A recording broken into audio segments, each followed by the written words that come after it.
Halo semuanya, bertemu lagi dengan Grafis Cinggu. Kali ini kita akan bahas sebuah film yang berjudul Canola. Film ini menceritakan perjuangan nenek menemukan cucunya yang tiba-tiba hilang. Namun setelah menemukan cucunya, nenek menyadari sesuatu. Penasaran dengan apa yang sebenarnya terjadi? Mari kita bahas bersama. Film ini diawali dengan adegan para penyelam yang sedang mencari rumput laut.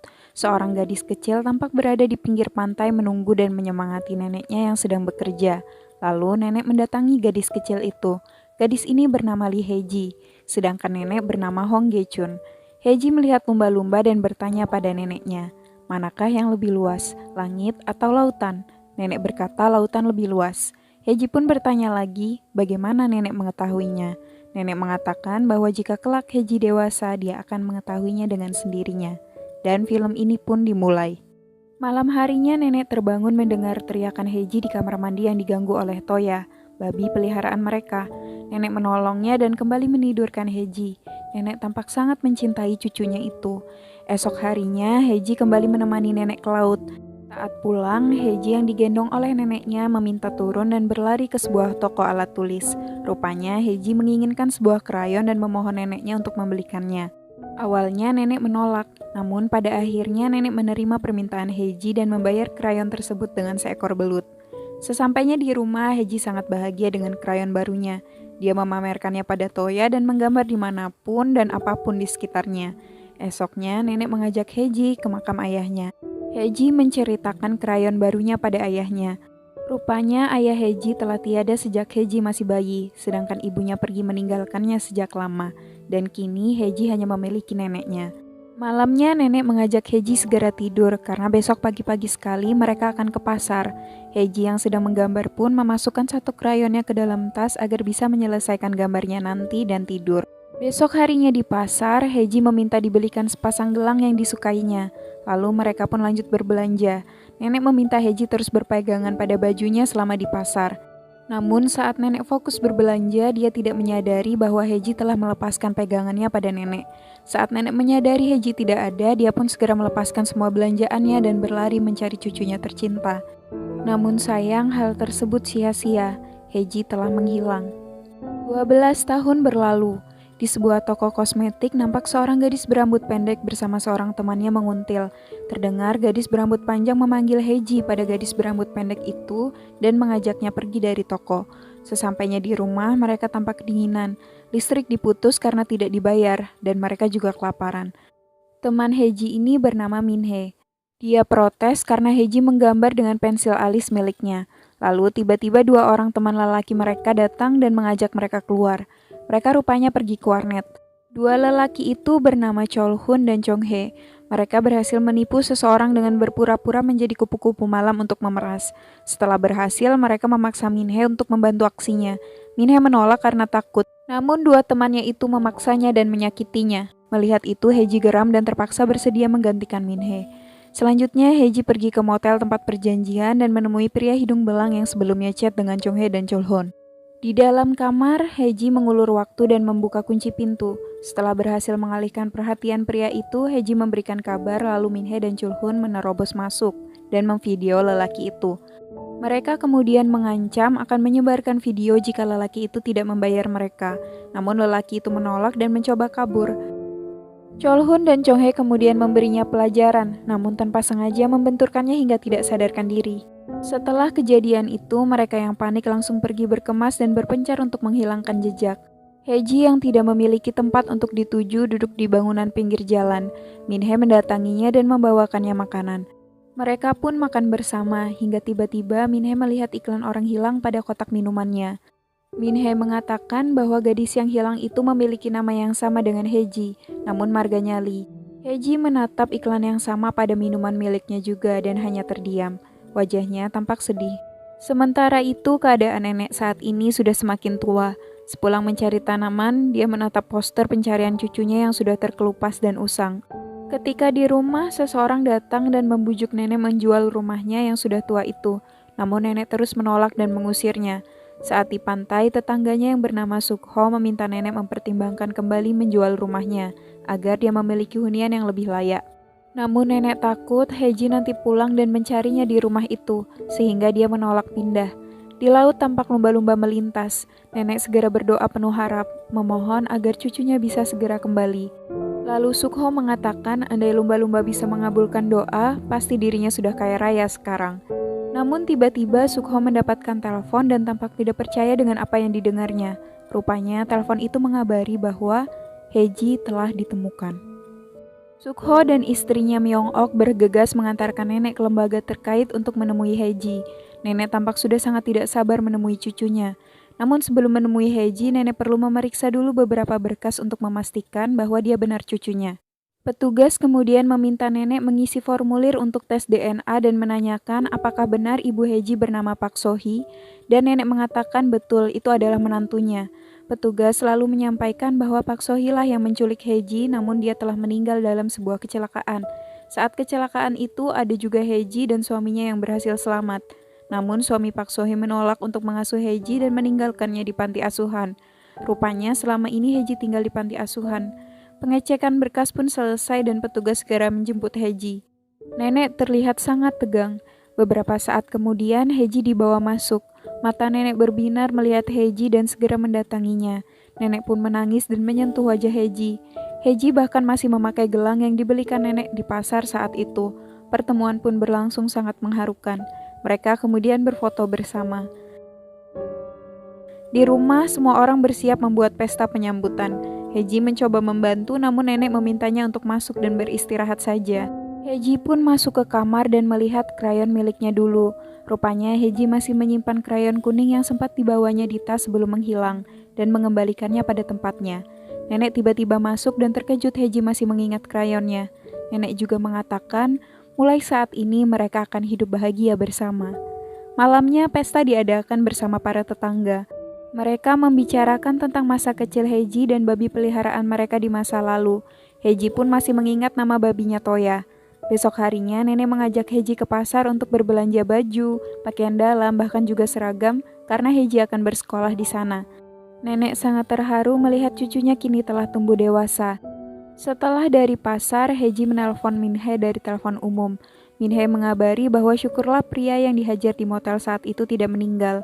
Namun pihak motel mencoba memeras mereka dan mengancam melapor polisi. Sehingga Min-hee meminta Heji untuk tetap tinggal di sana saja agar aman. Dan telepon pun terputus. Setelah menelpon, Heji berjalan pulang dan ditegur seorang lelaki bernama Han. Ternyata Han adalah teman masa kecil Heji. Namun Heji nampaknya tidak terlalu mengingatnya dan mengacuhkannya. Han menawarkan memberikan tumpangan pulang dengan sepedanya. Heji menerimanya dan mereka pun berboncengan melewati tepi pantai dan melihat para penyelam. Han menjelaskan bahwa nenek Heji juga seorang penyelam. Keesokan harinya, Heji akhirnya masuk sekolah dan guru memintanya memperkenalkan diri. Heji terdengar dingin dan arogan, tampak ada Han juga di situ. Mereka rupanya menjadi teman sekelas. Memasuki kelas seni, guru meminta murid-murid untuk menggambar dengan topik bebas. Guru ini bernama Chung Sop. Dia adalah seniman terkenal. Semua orang mulai menggambar, namun Heji tampak diam dan ditegur karena belum menggambar apapun. Heji mengatakan tidak tahu harus menggambar apa dan meminta keluar dari kelas. Semua orang terkejut melihat perilaku Heji dan termasuk juga Han. Lalu guru mengatakan bahwa Heji tidak boleh pulang sampai dia selesai menggambar. Hari telah sore, Heji belum juga menggambar apapun. Guru Chung Sop akhirnya menyerah dan menyuruhnya pulang saja. Saat Heji berdiri ingin pulang, tas kecilnya yang berisi make up terjatuh dan lipstiknya terlempar keluar. Kemudian Heji mengambilnya dan mulai mencoret di kertas. Malamnya, guru Chung Sop terkejut Heji belum juga pulang. Heji berdiri dan berkata sudah selesai menggambar, kemudian pergi. Terlihat Han masih menunggunya di depan kelas. Ketika melihat hasil gambar Heji, guru Chung Sop kembali terkejut karena hasilnya sangat cantik dan digambar hanya menggunakan lipstik dan maskara. Di rumah, nenek sudah menunggu Heji dengan cemas. Syukurlah Han mengantarkannya sampai rumah. Nenek sudah menyiapkan makanan dan mereka berdua pun makan malam bersama. Nenek bahkan menyuapi Heji dan menunjukkan cintanya yang begitu besar pada cucunya itu. Esok harinya sambil berolahraga, nenek mengobrol dengan Myong-ok tentang rencananya untuk menjual rumah, agar bisa membeli apartemen yang lebih layak baginya dan Heji. Nenek ingin Heji bisa lebih nyaman tinggal bersamanya. Sementara itu di sekolah, guru Chung Sop mengajak Heji untuk bergabung dengan klub melukis, mengingat Heji dinilai memiliki potensi jika diasah dengan baik. Heji pun mulai menggambar, Namun guru Chungsop menegur Heji karena gambarnya tidak sesuai instruksi. Heji marah dan ingin berhenti saja, namun akhirnya dia kembali lagi karena tidak ingin belajar di kelas.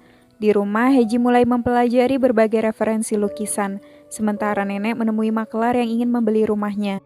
Nenek rupanya mantap, benar-benar ingin pindah demi Heji. Hari selanjutnya di sekolah, Heji kembali belajar melukis.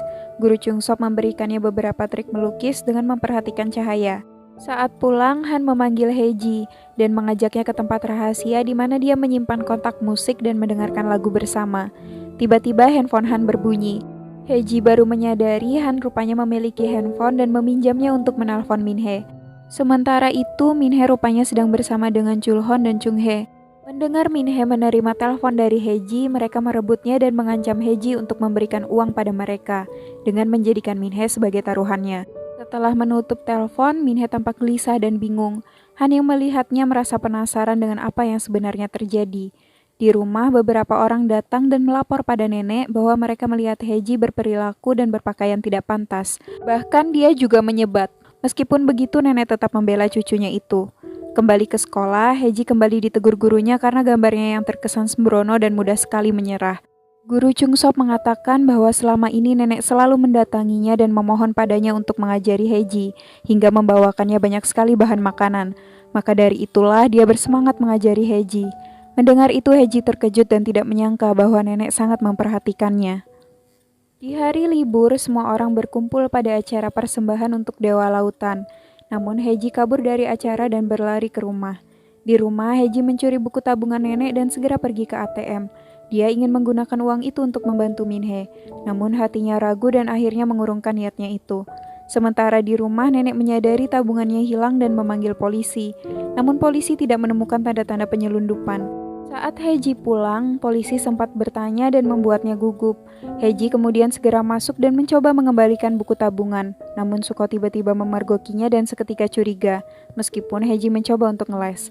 Setelah kejadian itu, Sukho mengingatkan nenek agar dia bisa lebih waspada pada Heji dan segera mengganti password rekeningnya. Nenek tidak mengerti kenapa dia harus waspada pada cucunya sendiri. Heji yang mendengar perbincangan itu kemudian pergi untuk menenangkan dirinya. Di pinggir pantai, Heji menyebat. Tanpa disadari, nenek mengikutinya. Heji kaget dan segera ingin memadamkan sebatnya. Namun nenek justru ikut bergabung menyebat bersamanya. Nenek bertanya, manakah yang lebih luas, langit atau lautan? Heji berkata langit. Nenek mengatakan Heji kini telah dewasa. Nenek memberitahu Heji bahwa Heji bisa melakukan apapun, dan biarlah nenek yang akan mengurus segalanya untuknya. Heji hanya bisa terdiam menatap nenek. Esoknya di sekolah, Heji merenung dan bertanya pada gurunya, apakah lukisan bisa mengungkapkan perasaan? Heji nampaknya kini tergerak ingin serius belajar melukis karena nenek.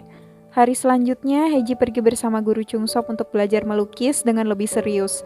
Lukisannya semakin membaik. Pulangnya, dia melihat neneknya termenung sendiri dan mendatanginya. Nenek mengatakan dia akan menyelam dan Heji ingin ikut bersamanya. Namun nenek melarangnya karena berbahaya. Pada akhirnya nenek luluh dengan rayuan Heji dan mereka pun menyelam dan menikmati indahnya laut bersama. Selanjutnya, Heji menunjukkan hasil lukisan barunya pada guru Chungsop. Beliau tampak terkejut karena lukisan Heji sangat bagus dan tulus, sehingga dia meminta Heji ikut kontes melukis. Heji terharu karena dipuji dan bersedia ikut kontes tersebut. Pulang sekolah, Han ingin bertanya sesuatu pada Heji, namun dia ragu. Tiba-tiba seseorang memanggil Heji dan membuat Heji sangat terkejut. Dia kemudian menyuruh Han pergi duluan dan meninggalkannya. Kemudian Heji berbicara berdua dengan lelaki itu. Lelaki itu meminta uang pada Heji dan menyuruhnya mengambil uang neneknya. Heji marah besar, namun lelaki itu mengancam akan mendatangi neneknya jika Heji menolak. Mendengar itu, Heji semakin marah, namun tidak memiliki pilihan lain dan tidak kuasa menahan tangisnya. Malamnya, seperti biasa, Heji makan bersama nenek lalu pergi tidur. Saat nenek terlelap, Heji menyelimuti neneknya dengan penuh cinta. Saat nenek telah bangun, Heji berpura-pura masih tidur dan menangis dalam senyap. Setelah itu paginya, nenek mengantarkan Heji ke stasiun untuk pergi mengikuti kontes melukis yang sebelumnya disampaikan gurunya. Nenek berkata sebenarnya tidak sanggup berpisah dengan Heji walau sehari dan menitipkan Heji pada guru Chungsop. Mereka pun berpisah. Di dekat tempat lomba, Heji diam-diam menemui lelaki yang sebelumnya menemuinya dan memberikan uang yang dimintanya. Heji mencurinya dari rumah. Lelaki itu lalu berkata bahwa dia ayah Heji, dan Heji segera memotong pembicaraan mereka dan memintanya pergi. Apa yang sebenarnya terjadi? Benarkah lelaki ini ayahnya Heji? Di lokasi lomba, Guru Chungsop menemani Heji dan menasihatinya agar tidak tegang. Kemudian dia izin pergi sebentar. Sementara itu, Han yang rupanya penasaran sebenarnya siapa yang ditelepon Heji saat itu menelpon ke nomor itu, dan Minhe mengangkatnya. Kembali ke lokasi lomba, waktu telah habis dan Guru Chungsop kembali untuk melihat hasil lukisan Heji. Dia pun tersenyum puas, tampaknya Heji melukis dengan baik.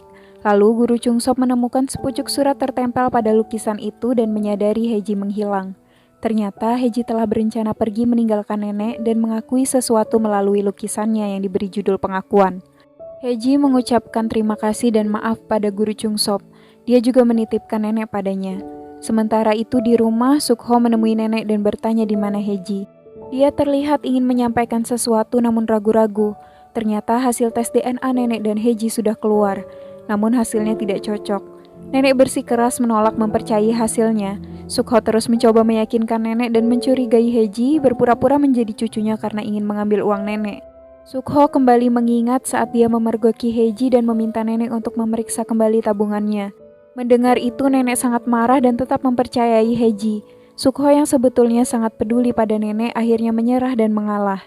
Kini Heji berada di jalanan lagi dan bertemu dengan Chulhon dan Chunghae. Dia bertanya di mana Minhe. Tiba-tiba Minhe datang namun mereka menghalangi Heji dan memukulnya hingga pingsan. Beberapa saat kemudian polisi datang bersama Han dan menangkap mereka. Rupanya kini Han telah mengetahui semua dari Minhe. Setelah itu Heji dibawa ke kantor polisi dan nenek datang menjemputnya. Nenek lalu berkata semua orang mengatakan Heji bukanlah cucunya namun dia tidak percaya dan memastikan pada Heji bahwa kabar itu tidak benar. Heji tidak berani menatap nenek dan hanya berkata maaf padanya. Mendengar itu nenek sangat terpukul dan bertanya, lalu di mana Heji yang sebenarnya? Dan Heji palsu ini berkata bahwa Heji sudah meninggal. Kita kemudian diajak kembali pada 12 tahun yang lalu. Sebetulnya Heji yang diculik ibunya terus menangis meminta diantar pulang pada neneknya. Namun ibu menolaknya. Ibu kandung Heji sebenarnya saat itu telah menikah kembali dengan lelaki bernama Nam Hyun Chol dan memiliki seorang putri bernama Nam Enju. Rupanya keputusan ibu Heji yang ingin membesarkan Heji tidak didukung suaminya dan mereka pun bertengkar di jalan sehingga terlibat kecelakaan yang menewaskan Heji dan ibunya. Saat di rumah sakit, petugas asuransi datang untuk mengklarifikasi siapa saja yang meninggal pada kecelakaan mengingat istri dan anak dari Nam Hyun Chol memiliki asuransi jiwa yang bisa diklaim. Hal tersebut membuat lelaki itu memalsukan kematian anak kandungnya sendiri, padahal yang meninggal bukanlah Enju, melainkan Heji anak tirinya. Namun dia memaksa Nam Enju untuk berpura-pura menjadi Heji, sehingga asuransi kematiannya bisa diklaim. Di sini kita bisa melihat betapa jahatnya ayah Nam Enju dan betapa Enju sendiri sangatlah menderita.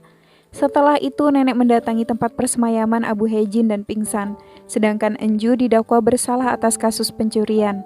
Enju mengenang dulu saat dirinya masih kecil bersama Heji. Heji banyak bercerita tentang keluarganya dan rumahnya. Oleh sebab itulah Enju banyak mengetahui tentang kehidupan Heji bersama neneknya di rumah. Heji juga memberikan krayon yang dibawanya saat diculik kepada Enju.